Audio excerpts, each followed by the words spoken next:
Alright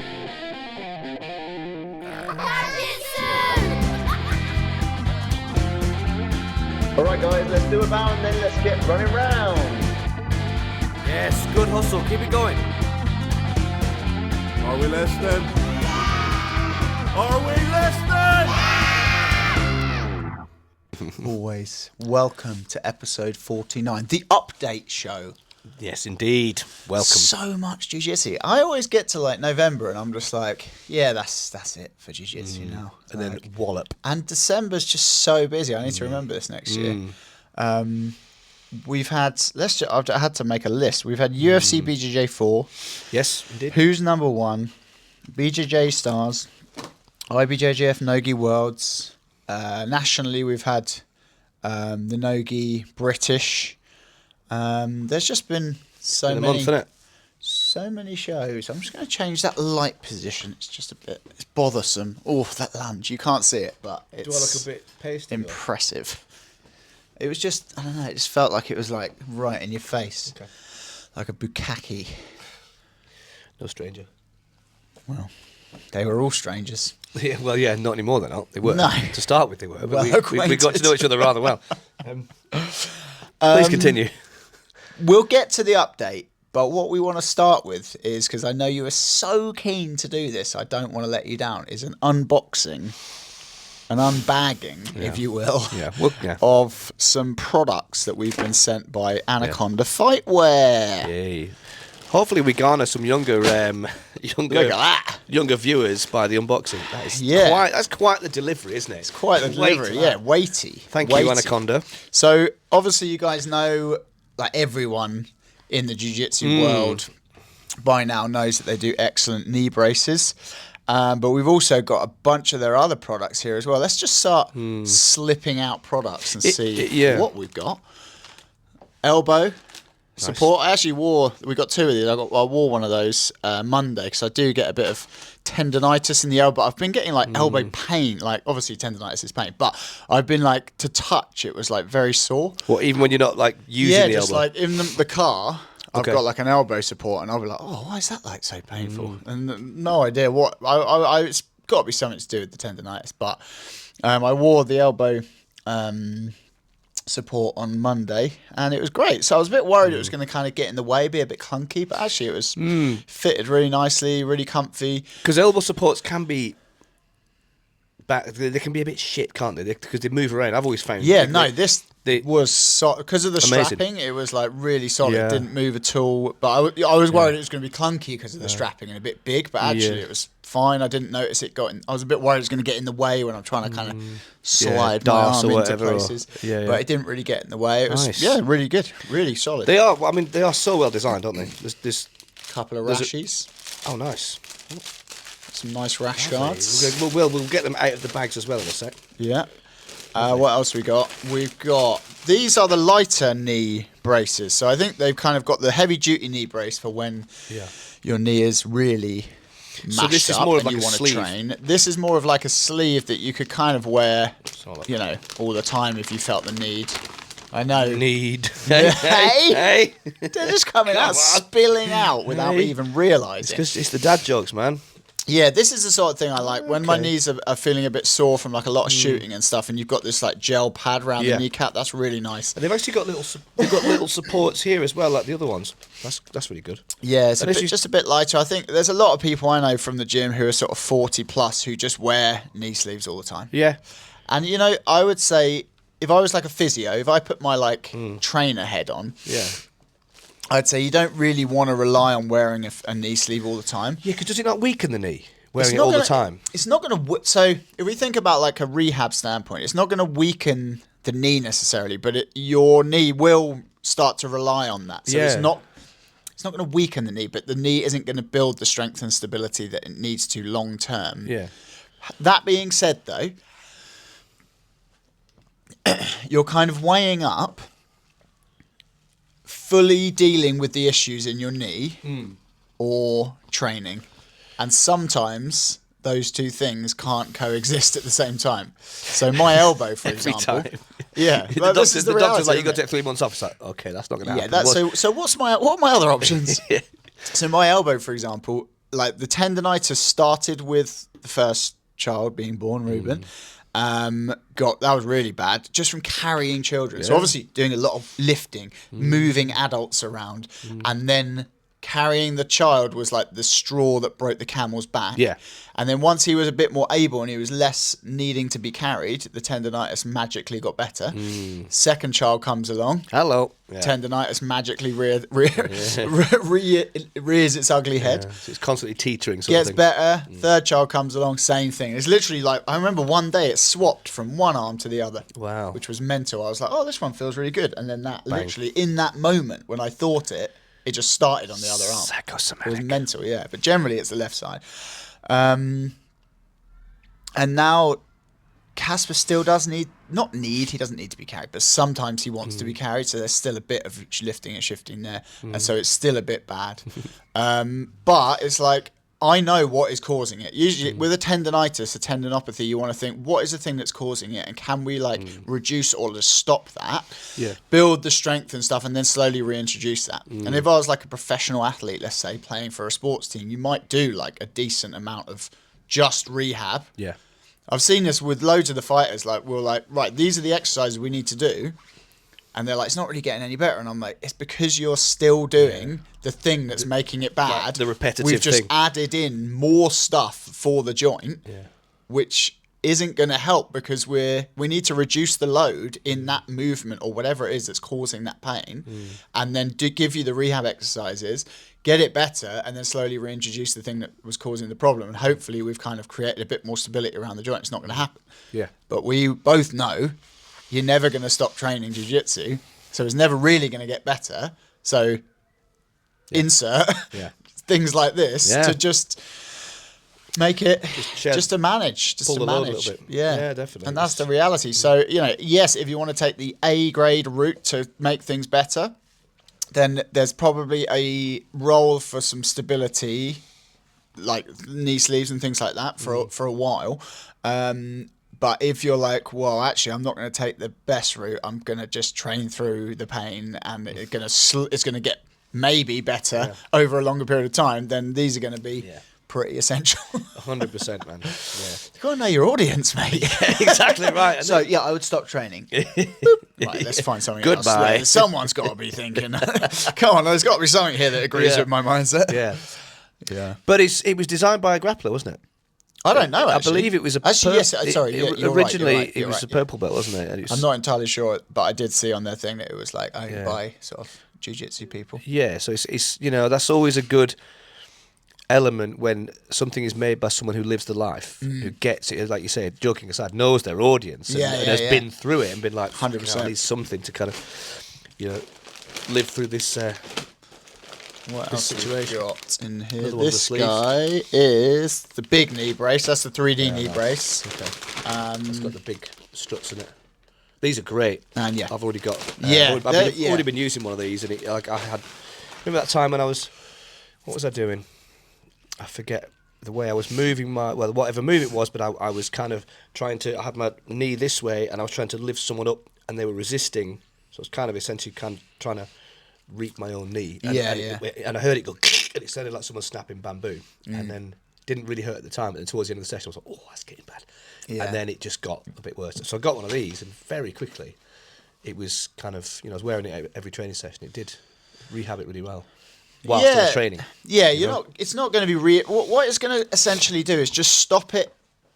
Is give the joint a bit of stability whilst it's unstable. Keep it hopefully in ranges that you can manage. Yeah. It takes what some of the weight, you don't want to doesn't be it? doing is constantly tweaking the ligament or whatever it is that you've injured. You don't want to constantly be tweaking it and making it worse. Because you can stay within a sort of safe range of motion, then that's going to be useful. And then I would add on doing the exercises that you need to do potentially. Tendinitis is a bit different to, say, a tier 1 or grade 1 or 2, like ligament tear essentially. That's different. There are, there's a clear sort of 4 to 6 or 6 to 12 week rehab time, if you like, healing time. There are things you can do to kind of help with that. And you might choose, if you're sensible and you're not deeply addicted to jiu-jitsu, to take the time off and just rehab it, that's fine. But if you are a raging grappling addict, then knee sleeves. The anaconda stuff is for you. Yeah, for sure. Okay. Yeah. Yeah. Like you said, though, I think we're foreshadowing ourselves to get fucking really injured now. But if we do, we're geared up. Yeah, they've also got like other bits. They've got shoulder support. That's again another interesting one. The thing is with shoulders is like a lot of people dislocate their shoulders, and every time you dislocate it, you increase the chance of it happening again. So again, shoulder stability work, strengthening those muscles. But I've known people who are doing all the shoulder stability work. Like literally, I see them doing it all the time, religiously, like every week, and they just keep dislocating because it's such a dangerous sport. Do you know what I mean? Like you just post and then pop and it's come out again, and that joint just gets looser and looser, even though you're doing all the rehab work. Yeah. So again, for me, if it was like, well, I don't want to stop training, I'm doing the rehab work, but it still keeps doing it. If someone said, well, you can either stop training and it will still keep, every time you go back to training, it's probably going to happen. The chances of it happening are high.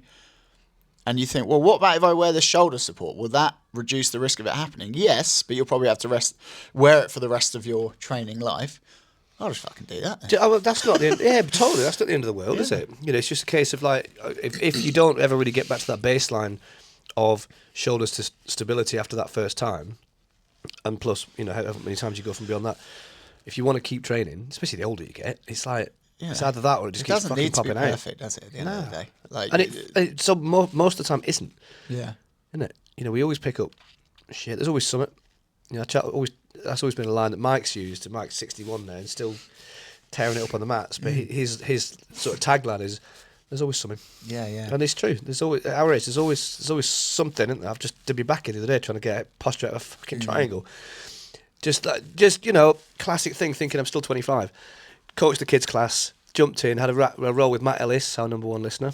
Always have a nice tear up with Matt, and he got me in a triangle, tried to posture out of it and get past. He followed me up, grabbed my gi, and my back went doink, and that was it. I was just like, fucking hell. And it's still not right now. Yeah. It's just the way it is, isn't it? So it's a dangerous sport. Like you say, in comes Anaconda. Dangerous sport. Just waiting for the Anaconda back strap now. Maybe they can tie in with what we were talking about last week with the extra kind of machinery. Yeah. You know? Yeah, the exoskeleton. Grappling with an exoskeleton. That would be crazy, wouldn't it? They need like nanofibers, because you couldn't have like a sort of metal support. No. But if there was like, there'd still be like your nanofibers that you could like. Yeah. Because it's still your limbs inside there. Yeah. It's an interesting one. Cool, man. Let's go and use. We've got a link. I'll put a link in the show notes at the bottom. Use that link and you get 10% off. Make sure you do that if you're going to buy any Anaconda stuff and you watch this podcast. Make sure you use the link, because otherwise you're paying full price. Yeah, you're an idiot. Get involved, and like Henry said, you know, you see any of these guys are high level grapplers. You know, guys in the UFC, you see so many of them wearing these things. Yeah, It's that says it all, doesn't it? It is. They are good. I've worn a few knee sleeves and things, and you know they're not a million miles away, are they? But these ones definitely are very comfortable. Yeah, they are and for sure. Feel very sportive, so it's good. Yeah. The update show. There's been so much jiu-jitsu. Right. It's mental. Let's start with UFC BJJ 4, the 4th instalment. Let me get rid of all this gumph. All that. Is that a different colour one? ESMR. It's got like a lime green there. Oh, lovely. The 4th instalment from UFC for their BJJ show. I'm going to crack into this. Do it. It is actually square. It is actually appropriate now, because it's like Christmas is nearly upon us, isn't it? Fucking Christmas is coming right in my face. Yes.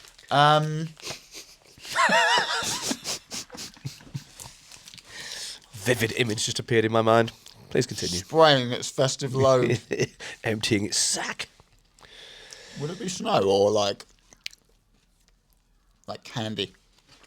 Depends how regular you are. What's that? Depends how regular you are. So we had. I'll be honest. I haven't watched the whole card. Same. And I'm really disappointed in myself because I didn't watch the women's championship match. This is also. I did see the finish and I saw who won. off the top of my, I'm forgetting her name. She's got like a French name. I think she might be Canadian, or she might actually be French. I'll look it up in a minute. But I haven't got a lot of time to watch sport. These are my excuses. Okay. No, this is on brand, man. I haven't got a lot of time to watch sport, so I have to just watch the things. Like I'm watching it in the morning. I've got half an hour between getting up and then leaving the house. 35 minutes at a push. And I make my coffee, have my supplements. We'll come and talk about them in a minute. We're getting to that. I was going to mention that a minute ago. We'll come and then I will watch Jiu-Jitsu that I'll catch up on it. So I can't just sit there and start from the first match and be like, because it's going to take me like 4 days to watch it. Yeah. So I'll just think, I'll go through the card, which fights do I want to see. The women's fight, I'm not that into the people that are in it. If it was Fionn, I'm watching that. That's the first one I'm watching, 100%. If it are other women like Elizabeth Clay, I'm watching it. It was Raquel Canuto, I think. No shade on her. Great grappler, but I'm just not as invested in her career as other female grapplers. Yeah. You have to kind of cherry pick when you do have limited time. You can't just be like, right, I'm just going to write off 4 hours to watch jiu-jitsu. That's some that's some co-parenting shit right there. Yeah, I wish. That's life is far too busy. You just got to get it in while you can, haven't you? Just get it in bits. It took me fucking a week to watch the last CJI. Yeah, exactly. Because it's just like literally how many turds do you think it was? Oh my god, you could probably fill a bin. God, what an image! Sorry, wow. Sorry about that. Hopefully you're taking a turd while you're listening. Hopefully you're not eating while I'm saying that. Crude thing. So the two matches I saw were the Tackett brothers, William Tackett versus Ronaldo Jr. I believe William Tackett got injured in the first round or in the second round. I think it was a rib, which is ironic because his brother also had a rib injury going into that fight. But he won the first round, I think, fairly comfortably. He was winning all the wrestling, and he was just dominant. I don't think he necessarily passed this guy. Maybe he took his back. I can't remember exactly. I think he might have had a few attacks on the legs or something like that. But it was a dominant first round. He definitely won it. And then second round, Ronaldo Jr. came out and just sort of wrestled him down, passed his guard a couple of times, got to mount. Same thing in the third round, and it was just like a completely different guy. It was like he gassed him out, but the Tacketts have got excellent cardio. Crazy cardio. The commentators were saying, and this like annoyed me because it's like a typical UFC thing. They've got three commentators. Certainly two of them, if not all three of them, are like basically ex-UFC fighters. So they're all probably black belts in jiu-jitsu. But from their commentary, you can tell that they're not that up on the latest like trends or who's good and what they're good at, and like just they're not that up on competition jiu-jitsu, because they were really making a big deal out of Ronaldo Jr.'s like hand fighting and how he's like so good at winning the hand fight and the wrestling and stuff. And I'm like, I wouldn't be talking about that in respect to Ronaldo Jr. Well, I don't think he. And actually, in the first round, William Tackett won the wrestling, in my opinion. But then, like when he started sort of winning the rounds, they were like, "Yeah, he tied him out with the collar ties." I'm like, "Did he? Did he?" Like, I would say, if I was like, "What would you say about Ronaldo Jr.?" Super fast, explosive, spazzy, likes to pass around the outside. That's basically it. Yeah, vulnerable to leg locks for sure. Yeah. Like that, basically. I wouldn't say, oh, he's got such amazing hand fighting. Like, you know, you could say that about like the guys coming out like New Wave, like they're very good at winning the hand fighting and tiring people out with the collar ties. I wouldn't say that about Ronaldo Jr. personally. And that just made me think, I was just like, they're just saying things. It's like they've gone back and watched one of his matches and they're like, oh yeah, this is what we're saying. Well, yeah, because it's not. I imagine anyway, commentating, especially at that level, you need such a deep knowledge of whoever's fighting. The sport, obviously they do have, but then you also need that history of each fighter and what their style is, what their history, what their like trajectory is. And you can't say you are a UFC fighter, you potentially can't be as knowledgeable as a pure grappler who's commentating. Yeah, I feel like they need to get some pure grapplers in there doing the commentary, even if they're like not, you know, like Josh Thompson for Polaris does such a good job. I mean, not just Polaris, he commentates on loads of the stuff. Yeah, he's wicked. Josh Thompson or no, it might be Josh Saunders. Sorry, I think I'm getting his name wrong there, but the British. I know who you mean. Yeah. He is so good, and like obviously he's a grappler, But like he's not like an ex-professional grappler. He's just does jiu-jitsu, clearly a jiu-jitsu nerd about like competition. Yeah. Does his research and like is a very good commentator. I don't think you need like these sort of celebrity commentators because like a lot of the time they just don't say the right shit. Yeah. And you're just like, oh, How will that was a he? bit shit. You know, he's Howard's amazing. obviously jiu-jitsu royalty. But he just fucking knows his stuff, and he talks so well on the mic. You know, he's got so much of a prestige with him anyway in the grappling world. I think that carries a lot as well, doesn't it? Yeah. But yeah, William lost that. Shame, really, because I was hoping for him to win that one. But yeah, as I understand it, he picked up a rib injury. That would make sense. Watching the rest of the other 2 rounds, I was like, yeah, that would make sense because a rib injury just stops you being good at jiu-jitsu. It fucking hurts. It's fucking bad, isn't it? But that being said, Andrew Tackett, again, I don't know the level of rib injury, but apparently couldn't train the week leading up to the event.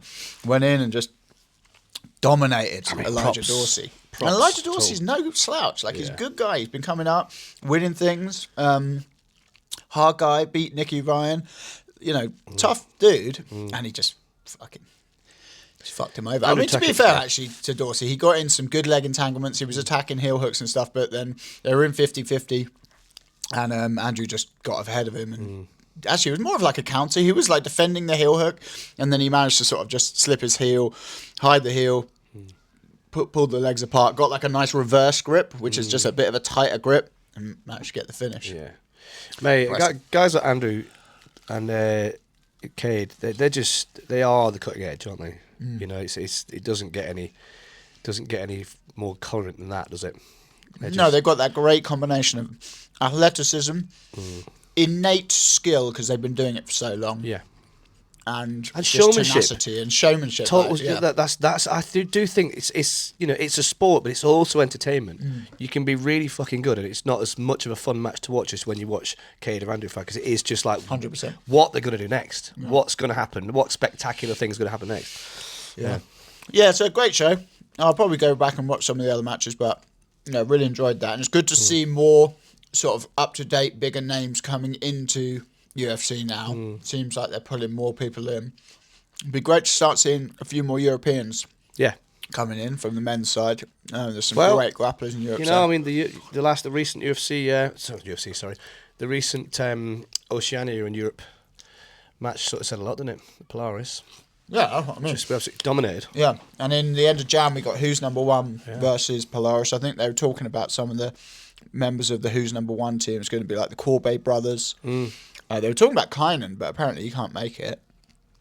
Who else were they talking about? Maybe Chris Wojak. So that'll be a good team. Yeah, for sure. That'll be a great. That'll be much closer. Yeah, I think. Yeah.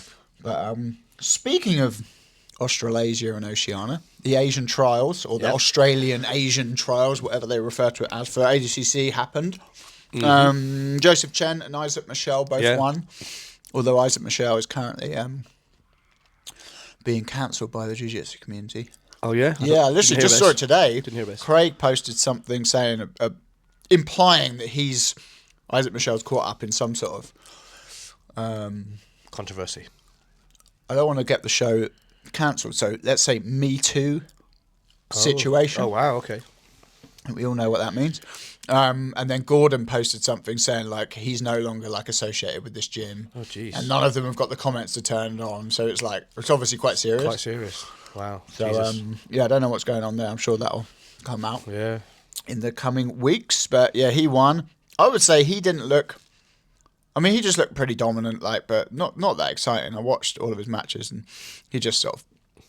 But Joseph Chen, he won all of his matches. He barely looked like he was trying, like literally. That's like, mad, isn't it? When you think most of the matches, I was just like, he looks like he's just rolling with like a blue belt. Yeah, just ticking over. Mental. He's another one, isn't he? Another one to just. I really want to see him win. My one sort of. I mean, who am I to criticise Joseph Chen? But I would say my one probably critique of him at the highest level would be like, I don't think I've really seen him like hit that like top gear of like full spaz that I think you probably need to win ADCC. Yeah. And he's in a very difficult division. That's 77. You don't think he's got it, or you don't think he's actually just choosing I'm sure to do he's it? got it, but I just wonder whether, I don't know, it'll be interesting. Holding back a bit or something. Yeah, he's so young at some point. Was he 25? No, younger, I think. Is he? Like Okay. 22, something like that. Wow. At some point, I'm sure he'll win ADCC, and it'll be interesting to see this year who's there. Is Cade going to be there? Is Andrew going to be there? Probably not. Well, because of... Cade's doing MMA. Yeah. Ty's doing MMA. Andrew's in the UFC. So if those three aren't there, obviously there's a lot of great guys, but the person to beat is Mika. Yeah, be interesting to see. Who knows? There does need to eventually be some sort of unification, but the UFC's not going to do it, are they? Not now. Loads of other great winners. Kenta missed out. He lost to Isaac in the final. Again, that was a very tight match, to be fair. Like, a lot of people were saying they thought Kenta won the overtime, but it was very tight, Maybe he'll get in. Maybe Isaac won't turn up because of what's going on. Well, Kenta will get in anyway. Just get the walkover sort of thing. Who knows? Then we had the Who's number one. It's a little couple of weekends ago now, but we have Faris. I can't say his surname. Faris, the number one gringo, whatever. I don't know. He's got his brand now, isn't he? Versus Janji. And he won that one, actually, by decision, but fairly dominant performance. Yeah. It's great for him. He actually just got silver at Nogi Worlds as well. And... he's definitely coming into his own. I think we could see some big medals coming in for him next year. He's playing the heel. He's sort of making everyone hate him, but he's promoting himself very well. I mean, he said Taylor's all his time, isn't it? Yeah. In any combat, even boxing. Look at fucking Mayweather. He's made the most money in boxing ever, and he's flipped to being a heel at that point in his career and made more money than ever. It's good dollar. Yeah, it's a good dollar. Totally. Yeah, so. Isn't it? It's a funny little commentary on humans, isn't it? We're more invested in hating someone than getting behind. We want to pay money, like this Jake Paul. Not to sidestep into boxing, but the Jake Paul and Anthony Joshua thing. I would argue that more people are probably tuning in to watch AJ. Oh yeah, twat Jake Paul. You know? Probably maybe like a lot of Gen Zs like Jake Paul, but like. Most people are tuning in to see him getting beaten. Yeah. So, back to jiu-jitsu. Helena Craver. Yeah. I'm not sure the girl she went up against. I can't remember the name. It wasn't someone that I was that I knew much about, and just in typical Helena Craver style, she went out. I think she Aoki locked her. Right. It was a pretty nice finish, and then she went and won Black Belt Worlds Nogi in her debut. Performance. She is incredible, isn't she? Yeah. Absolutely incredible. And getting better and better, seemingly. Yeah. But interestingly, so Elizabeth Clay, who beat Fionn on Polaris in their team, the like Grand Prix thing Polaris did a while back, she won her division and she won the Absolute. And she beat Gabrielle Pisana, who hasn't really done a lot of no gi. She's more been a gi person, but she's been dominating like the gi and like always wins the Absolute and things like that. She's a big girl and she's very, very good. And she beat her. So I'm like, that's impressive. I think Elizabeth Clay versus Helena would be a great match to make. A great match. And obviously Fionn versus Helena, everyone wants to see that. There's some interesting matches in the women's division. Yeah, definitely. Like it'd be really interesting to see those guys have a bit of a sort of I'm not going to say three-way. I'm going to say round robin. Whew. Just the fact we're talking, would be inappropriate. Yeah, absolutely. We don't do that on this podcast. We don't do anything inappropriate. No. There was a bunch of other matches on that. I think. It was a really good match. It was Tarza versus Wojek. And Wojek actually, he's known for his Woj lock and his leg locks, but he displayed a really good like passing game and pinning, and just he's top guy. He's going to be good at everything, for sure. But sometimes you only see one aspect because that's the top bit of that person's game. But he came out, obviously, Tarza very hard to submit with leg locks, and he came out and just dominated the rest of it, and I was really impressed. I love to see that as well. I love to see guys who are known for leg locks, say, and they get forced into a different part of their game by someone who's good at something else, and then they kind of show that aspect and sort of dominate or do really well with that. It's just amazing to see, isn't it? No, it's cool. It's cool. Yeah. You did well. I didn't watch a lot of it, so I'm not going to comment too much on it. But we had, what did we have? What what did we have? We had BJJ Stars, which is one that I haven't watched a lot of actually because I don't have the Flow Grappling subscription, but I'll sort that out at some point. Maybe they want to sponsor the pod. That'd be nice. That would be nice. But yeah, BJJ Stars is probably the biggest. Well, it's definitely the biggest event in Brazil. It's their sort of like Polaris, if you like. Yeah. And Owen Jones was on there versus I can't remember the guy's full name, but his name's like Mayhem, and I think in Brazilian you sort of pronounce it Mayhem. Okay. Essentially, and you had Faris on the sidelines, obviously that all the Brazilians hate. Yeah. You had Owen in there, who's a bit of a gobby shite as well. He's a showman. And Owen actually lost, but it was a very tight match to be fair. But that Mayhem just had like some really he was very athletic. What was the? He looked strong. I think he passed maybe and took his back. Okay.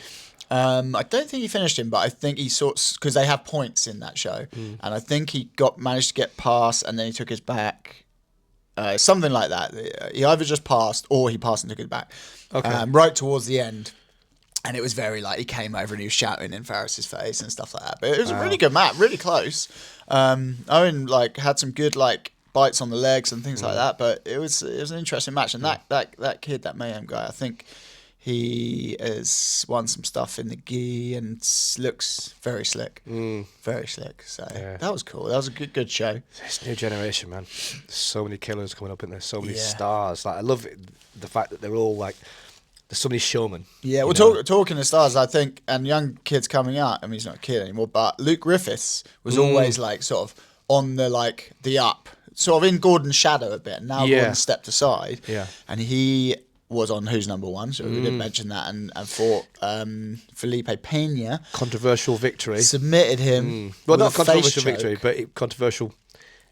It's difficult. I said he held on to it for too long. And it looked like he did hold on for it for too long. But ultimately, in professional grappling, you are waiting for the referee to come over and say, stop. Yeah, but the guy, he must have tapped 3 or 4 times. And I guess you could say... but I feel like nowadays, so the Taylor Pearman... Giancarlo Bordoni is a prime example. You stop for the tap, and they're like, well, "I didn't tap." Yeah. And then maybe they go "Oh, keep going." It's I'm gonna keep choking this guy until the referee comes over and stops it. It's like MMA mentality. And I feel like that's fair enough in some ways because it's a lot of money on the line.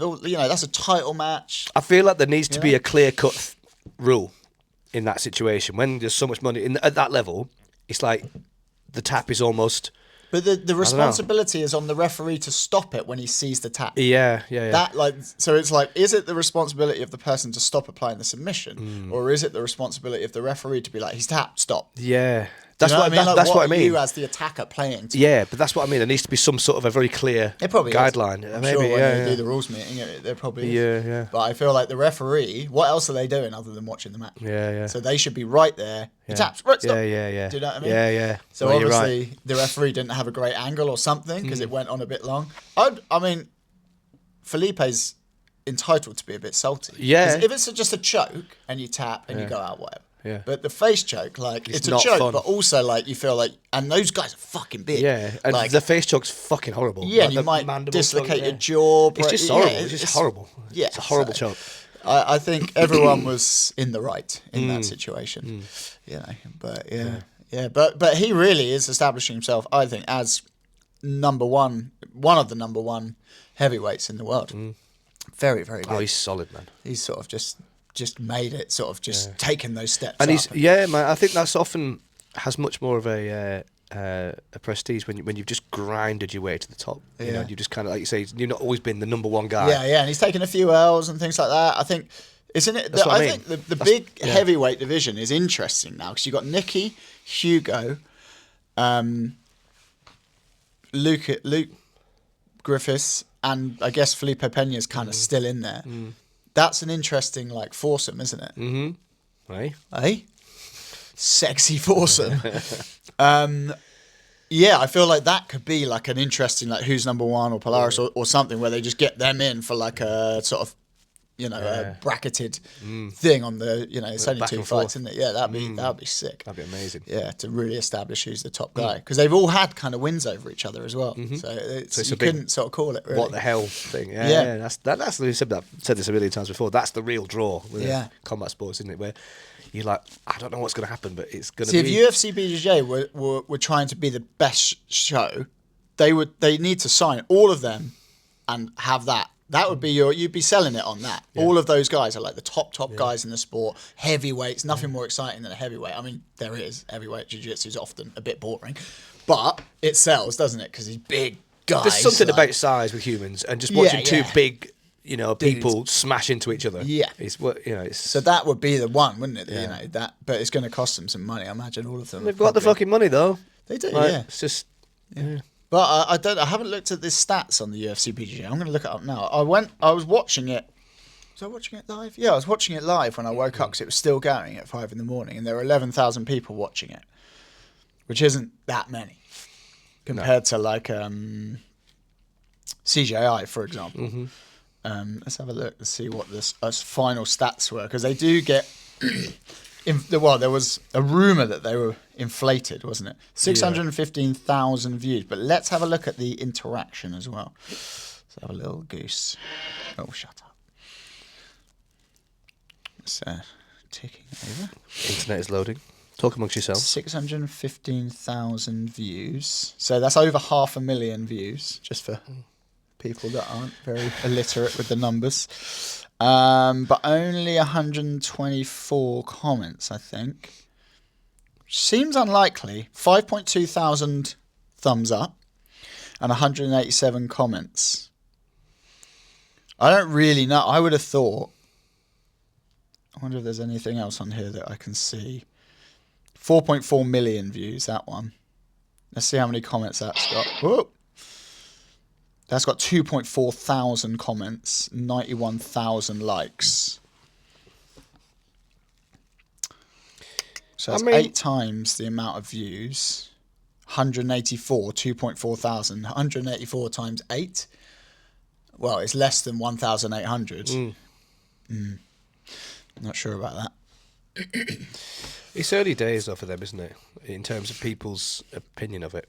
The grappling in but if you're doing shady things like overinflating views, you're not going to do yourself any favours. No, completely. I mean. Yeah, that's dodgy. Yeah. Lots and lots of things. Lots and lots of grappling. How are you feeling on the do not age subs? Let's segue into that. Do you know, I'm feeling really good. So should we just sort of intro to this? We've started working with Do Not Age. Shout out to Do Not Age. Really good company of. We chatted to the guys. We talked about this before, haven't we? Pure. The 3 supplements I'm taking: Pure NMN. So NMN. Yep. And then Nitralis, which is a nitric oxide supplement, and then Cert6 activator. I genuinely like. I don't often, like I said on previous podcasts, I don't often feel like a ton of like difference on supplements, but genuinely feeling a lot more clear-headed, good energy. Yep. That fog's kind of lifted. I was looking at something actually just before this, and it was saying about skin health and the way the whole point of NMN is to increase your NAD. Yeah. And as you age, your NAD level in your cells goes down, and so that if you take a gram of NMN, it's supposed to like kind of increase your NAD levels to similar levels to what you would have or should have had when you're in your 20s, early 20s. And it apparently impacts on skin health a lot. Like really like improves the quality of your skin. And I do suffer with like kind of spots and cold sores and things. But at the moment I seem to be okay. I don't think that's necessarily that, because it kind of goes in waves. But just generally I do actually generally feel good. So I am going to be continuing on with it because it seems to be working pretty well. I feel I've taken all sorts of supplements, whether it's lion's mane or turmeric and anything. Mate, I eat, like I said last week, even the Alpha Brain, I was like, I don't really feel any different. Like, and I think I'm the same in a way that I don't respond particularly well to supplements.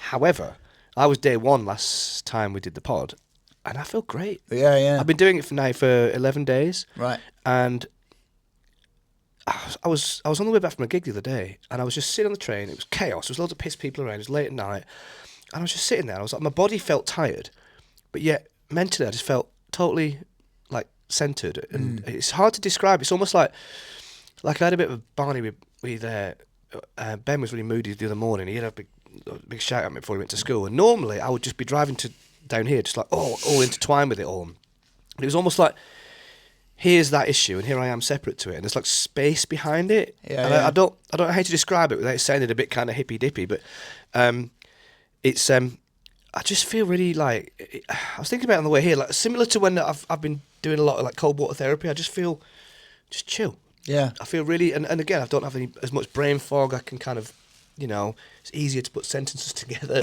Like it's hard. when And you're we're tired. benefiting from that. Yeah, believe it or not, this is us at 10. This is us at top level. Top gear.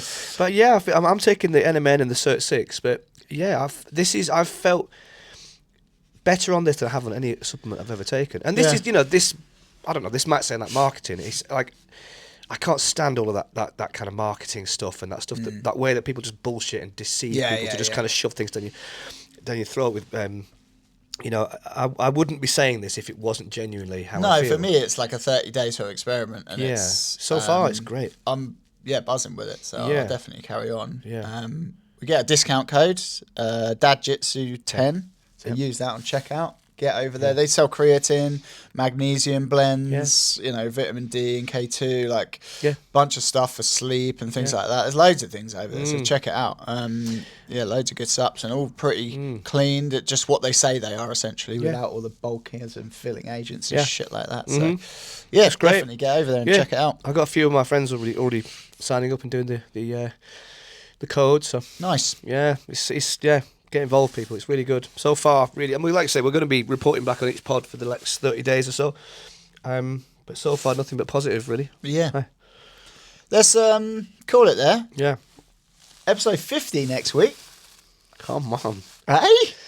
And Christmas is coming upon us. it's coming all over us. I hope you got your presents sorted. See you next time. See ya. All right, guys, let's bow there and then we'll call it a day.